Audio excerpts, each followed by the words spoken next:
उठा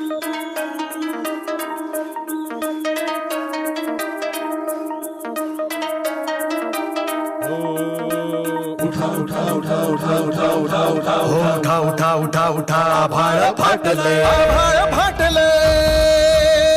उठा उठा उठा आभाळ फाटले पडव्याच्या आगीन रानसार पेटलय आभाळ फाटलय पडव्याच्या आगीन रानसार पेटलय.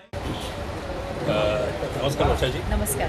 आज मनसेच्या प्रचाराने नक्कीच्या मुळे तुम्ही वारोड्यामध्ये त्या बालेकिल्ला आहे प्रचार करता, कसं वाटतं म्हणजे काय? मला असं वाटतं की मनसेसारखी पार्टी पाहिजे आणि त्याची सत्ता आली पाहिजे. याचं कारण म्हणजे मराठी बाणा जो हळूहळू मला असं वाटतं की मुंबईमध्ये थोडासा जातो की काय असं मध्ये वाटतं. तर मध्ये आता राजसाहेबांनी मोहीम चालवली की प्रत्येक ठिकाणी मराठीमध्ये बोर्ड असले पाहिजेत. कारण मागे मी नेपाळमध्ये गेले होते, तिथे जवळजवळ गाडींवर सुद्धा हिंदीत लिहिलं होतं सगळं, म्हणजे नंबरसुद्धा. तर मला इतकंच आवडलं ते. मला असं वाटलं की नेपाळ हे हिंदू राष्ट्र आहे आणि त्यांनी त्याची ती अस्मिता जपली आहे. तर तसंच आपला जो बाणा आहे मराठीचा, तो मुंबई जरी कॉस्मोपॉलिटन असली तरीसुद्धा मूळची ती मुंबई आहे आणि मराठी बाणा तो नेहमीच जिवंत राहायला पाहिजे. तर त्याच्यासाठी जी सक्ती काही वेळेला जरबेची सक्ती करावी लागते, ती जरब मला वाटतं राजसाहेबांना म्हणजे आहे त्यांच्याकडे. आणि म्हणूनच मनसेसारखी पार्टी ह्याच्यामध्ये आली पाहिजे प्रशासनामध्ये, मला असं वाटतं. राजसाहेबांचा म्हणजे किती बोल्ड असा वाटतो की त्यांच्या पार्टी आल्यानंतर ते काय करू शकतं असं मला वाटतं सत्ता आली? कारण राजसाहेबांचं काय विजन चांगलं आहे आणि ते यूथ जो आहे म्हणजे विशेषतः युवा पिढी जी आहे त्यांच्या ज्या म्हणजे काय म्हणतो आपण त्याला फोरसाईट, एक दूरदृष्टी त्यांच्याकडे आहे. आणि मॉडर्नायझेशन म्हणजे मॉडर्नायझेशन कंबाईंड विथ इंडियनायझेशन असा त्यांचा दृष्टिकोन आहे.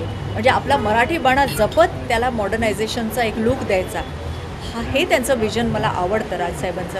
आणि जी जरब त्यांच्याकडे आहे, जी बाळासाहेबांकडे जरब होती, ती त्यांच्या जिभेवर आहे. आणि मला वाटतं त्यांच्या जेव्हा नेता असा असतो तेव्हा त्याच्या कार्यकर्त्यांमध्ये आपोआपच ती जरब येते. आणि म्हणूनच मला असं वाटतं की त्यांच्याकडे शासन केलं पाहिजे. त्याच्या या नोटांबंदीमुळे जो काही बऱ्याच जणांना नुकसान झालं आहे, काही जणांना त्याचा फायदा झाला, तर ह्याचा तोटा म्हणजे ह्याचा फटका भारतीय जनता पार्टीला बसेल का? काय वाटतं त्याचा अभिनेत्री म्हणून? अभिनेत्री म्हणून असं नाही, मी एक नागरिक या नात्याने बोलेन. आता त्यांना किती फटका बसेल वगैरे मला माहिती नाही, पण मला असं वाटतं की नोटाबंदीमुळे म्हणजे मोठे मासे गळाला लागण्यासाठी छोट्या मासांचा बळी गेला असं मला वाटतं. की जनतेला थोडंसं वेठीला धरण्यात आलं थोडंसं म्हणजे. आणि जे आम्हाला इन्कन्व्हिनियन्स सगळ्यांनाच सोसावं लागलं. काय होतं की आता नोटाच नाही आहेत चलनामध्ये, त्या अवेलेबलच नाही आहेत आतमध्ये. आणि आम्ही जायचं कुठे? आपण बँकेतच जाणार ना, तर बँकेतच ते अवेलेबल नाही आहे, मग जायचं कुठे? तर हे थोडेसे बरेच प्रश्न होते. आता डिसेंबर महिना आणि नोव्हेंबर महिना इतका म्हणजे त्याच्यामध्ये गेला की सगळा कामधंदा सोडून त्याच्या मागे लागायचं का? हो, मला असं वाटतं. कारण दोन चांगल्या शक्ती जर एकत्र आल्या आणि ते शेवटी भाऊच आहेत आणि दुसरं म्हणजे एकाच विचाराचे आहेत, म्हणजे विचार मराठी मनाचा आहे शेवटी, हे विसरता कामा नये. ज्यासाठी तो लढा सुरू झाला त्याचे ते साक्षी आहेत नाही का. अशा थोर व्यक्तिमत्वाचे नातेवाईक आहेत, जवळचे. एक मुलगा आहे, एक भावाचा मुलगा आहे. तर मला असं वाटतं की जरूर ह्या दोन शक्ती एकत्र आल्या पाहिजेत. म्हणजे एक काय म्हणतो ऑब्जेक्टिव्हली एक थर्ड पर्सन म्हणून मला असं वाटतं की तिसरीकडे ती शक्ती जाण्यापेक्षा त्या दोन शक्ती चांगल्या एकत्र आल्या पाहिजेत. आता केशवजीमुळे आता ते इकडचे मनसेचे उमेदवार आहेत, इकडे त्यांचं बालपण गेलेलं आहे, त्यांच्याबद्दल तुम्ही काय सांगू शकता? मला असं वाटतं जिथे त्यांचं तुम्ही आता म्हणाला जिथे बालपण गेलेलं आहे तिथे त्यातले खास खळगे, इथले प्रश्न स्थानिक हे त्यांना जास्त माहिती आहेत. आणि आता सगळेजण जागरूक झालेले आहेत. आणि त्यांनी मला सांगितलं की जेव्हा मनसे फॉर्म झाली तेव्हापासून ते कार्यरत आहेत. असं नाही की काल त्यांना स्वप्न पडलं की अचानक मी कार्यकर्ता व्हावं, अचानक वॉर्डमध्ये मी उभं राहावं, असं तर नाही आहे. गेली 8-9 वर्ष ते कार्यरत आहेत या पार्टीमध्ये आणि म्हणूनच ते प्रश्न जे आहेत ते त्यांनी जाणून घेतले आहेत आणि त्याला सॉल्व्ह करायचं. आणि दुसरं म्हणजे महत्त्वाची गोष्ट म्हणजे ते युवा आहेत, ते तरुण आहेत आणि मला असं वाटतं त्यांना फार मोठं आयुष्य पडलेलं आहे. त्यांच्याकडे शक्ती आहे, एनर्जी आहे, एक ऊर्जा आहे, त्याचा पार्टीला उपयोग होऊ शकतो. शेवटचा महाराष्ट्रामध्ये तर मराठी माणसांचं आहे. पूर्वी मुंबईमध्ये देखील मराठी लोकांची खूप हे होती, पण आता मोजके मराठी लोक कुटुंब राहिलेली आहेत.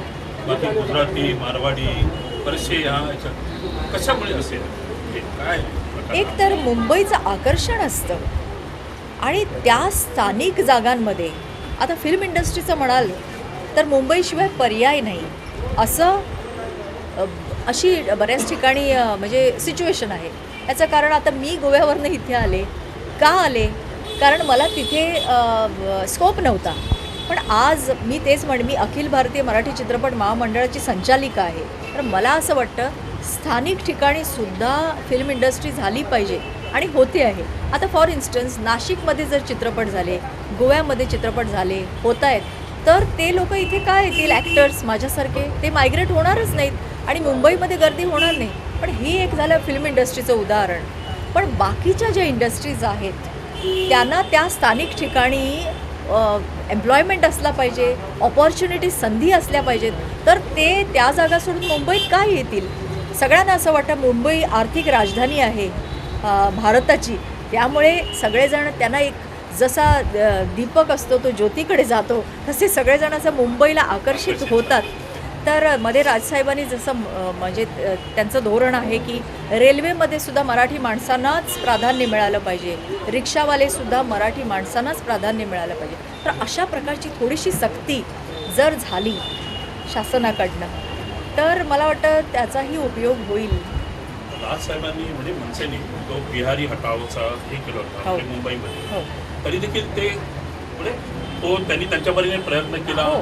पण हे काय हा लोंढा काय म्हणजे यांच्या युपीच्या गाड्या का थांबत नाही? हो. काय त्याच्यासाठी काय पर्याय असा निघाला त्याच्यासाठी पाहिजे असं वाटतं? तिथल्या गव्हर्नमेंटने प्रयत्न केले पाहिजेत एम्प्लॉयमेंट देण्यासाठी. त्यांचा रोजगार वाढवला पाहिजे.